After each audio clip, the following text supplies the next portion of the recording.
नमस्कार, मैं हूं रत्ना और आप देख रहे हैं ए न्यूज टुडे। वक्त हो चुका है मध्य प्रदेश की खास खबरों का। पहली खबर देखिए उज्जैन से। महाकालेश्वर मंदिर में महाराष्ट्र के पुणे से गौरी प्रसाद साहब द्वारा 1 नग चांदी का मुकुट, 1 नग चांदी की मुंडमाला, 2 नग चांदी के कुंडल भगवान महाकालेश्वर को अर्पित किए गए, जिसका कुल वजन 7182 ग्राम है। इसे महाकालेश्वर मंदिर प्रबंध समिति के कोठार प्रभारी मनीष पंचाल द्वारा प्राप्त कर विधिवत रसीद प्रदान की गई। ये जानकारी मंदिर प्रबंध समिति के प्रशासक के निज सहायक शांत त्रिपाठी द्वारा दी गई।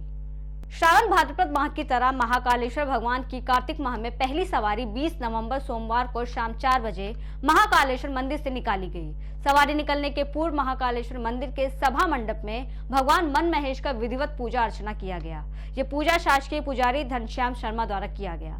पालकी में विराजित भगवान को पुलिस के जवानों द्वारा सलामी दी गई, जिसके बाद भगवान मन महेश अपनी प्रजा का हाल जाने भ्रमण पर निकले। महाकालेश्वर भगवान की कार्तिक और अघन माह में निकलने वाली सवारियां कार्तिक माह की दूसरी सवारी 27 नवंबर को निकाली जाएगी। वैकुंठ चतुर्दशी 25 नवंबर को हरिहर मिलन की सवारी निकाली जाएगी, जो महाकालेश्वर मंदिर से निकलकर गोपाल मंदिर जाएगी और पूजा के बाद महाकालेश्वर वापस आ जाएगी। अगली खबर देखिए नागदा से। नागदा में ब्राह्मण समाज द्वारा दीपावली मिलन समारोह आयोजित किया गया, जिसमें समाज द्वारा प्रतिभाशाली बच्चों को प्रशस्ति पत्र देकर सम्मानित किया गया और उनके उज्जवल भविष्य की कामना की गई। समारोह में पहुंचे नागदा विधायक दिलीप सिंह गुर्जर ने कहा कि ब्राह्मण समाज का देश को आगे बढ़ाने में अहम योगदान है। इतिहास में भी कहा गया है कि ब्राह्मण समाज ने विपत्ति के समय अपना अहम योगदान दिया है। दिलीप सिंह गुर्जर ने सभी का धन्यवाद किया। हमारे आनंद दीक्षित जी उपस्थित सभी ब्राह्मण समाज के सभी वरिष्ठ आशीर्वाददाता हूँ, उपस्थित मार्गदर्शक को ब्राह्मण समाज का आशीर्वाद तो मिलना ही चाहिए जब भी जीवन सफल होता है। और ब्राह्मण समाज ने तो हमेशा हर समाज को और देश को मार्गदर्शन दिया है। और आप लोग जो पुराना इतिहास उठा के देखेंगे तो ब्राह्मण समाज ही राजा महाराजाओं को मार्गदर्शन देते थे। आज भी देखें विभिन्न परिस्थितियों में जो ब्राह्मण समाज जो सुझाव देता है, जो विचार करता है, तो निश्चित रूप से जो सफलता कहीं ना कहीं प्राप्त होती है।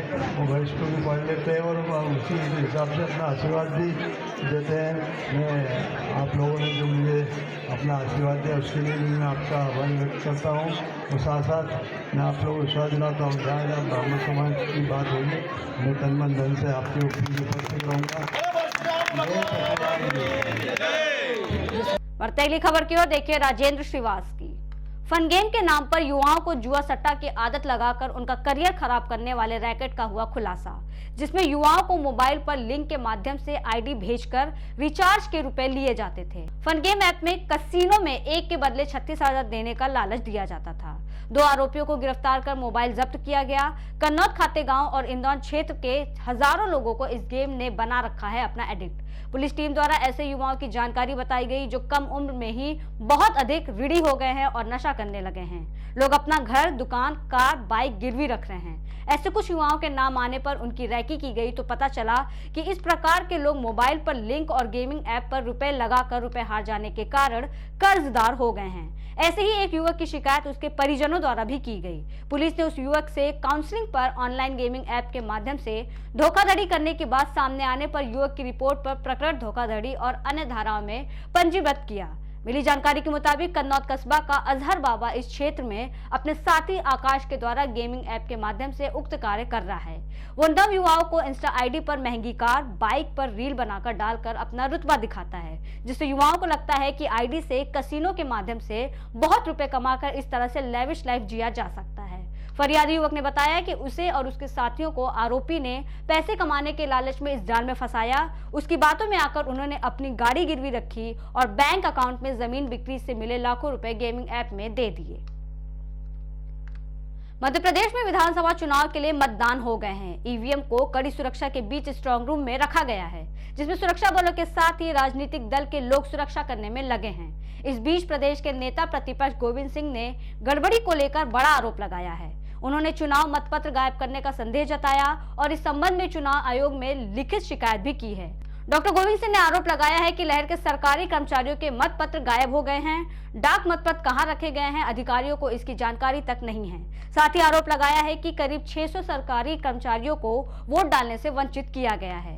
वहीं इस पर भाजपा प्रदेश मीडिया प्रभारी आशीष अग्रवाल ने कांग्रेस पर हमला बोलते हुए कहा कि गोविंद सिंह जी खुद अपने क्षेत्र आ रहे हैं और ऐसे में वो डाक मत पत्र की बात करते हैं।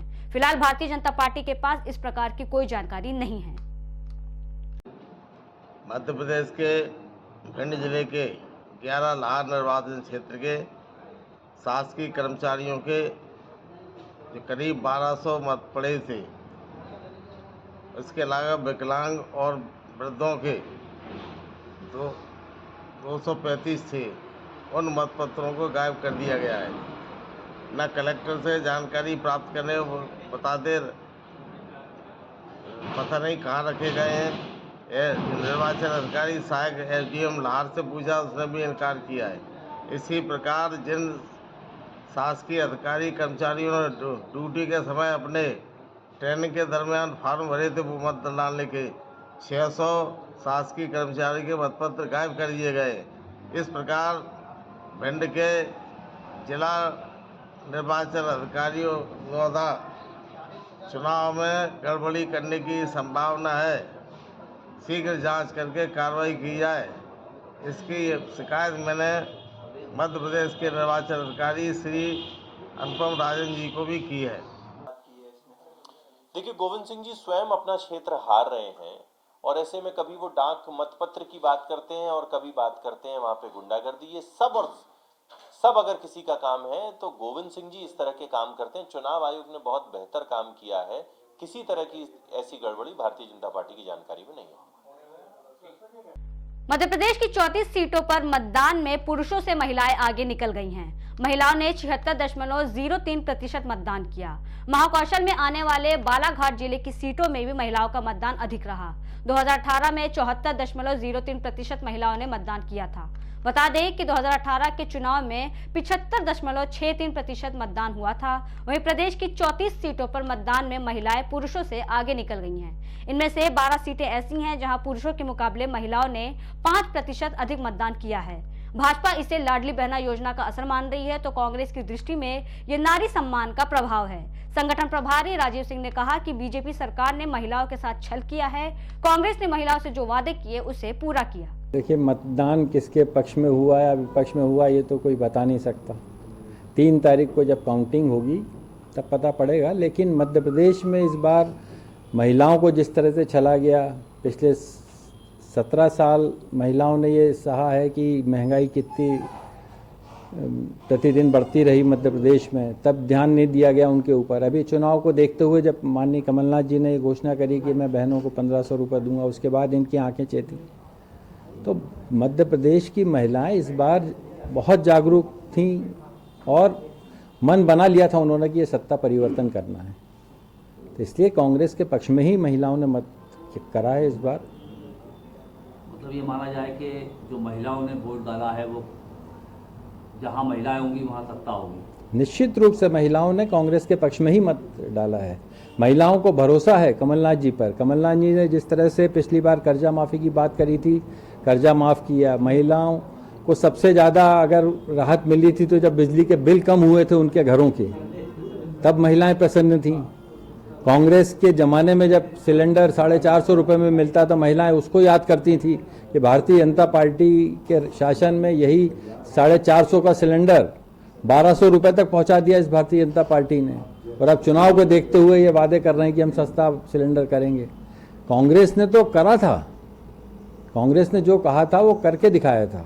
इसलिए पूरा भरोसा महिलाओं को मध्य प्रदेश में कांग्रेस सरकार पे है, कमलनाथ जी पे भरोसा है। और ये हम मानते हैं कि आने वाले 3 तारीख को मत गणना जब होगी तो प्रदेश में कांग्रेस की सरकार बनने जा रही है। फिलहाल के लिए इतना ही। देश और दुनिया की तमाम बड़ी खबरों के लिए बने रहिए ए न्यूज़ टुडे के साथ।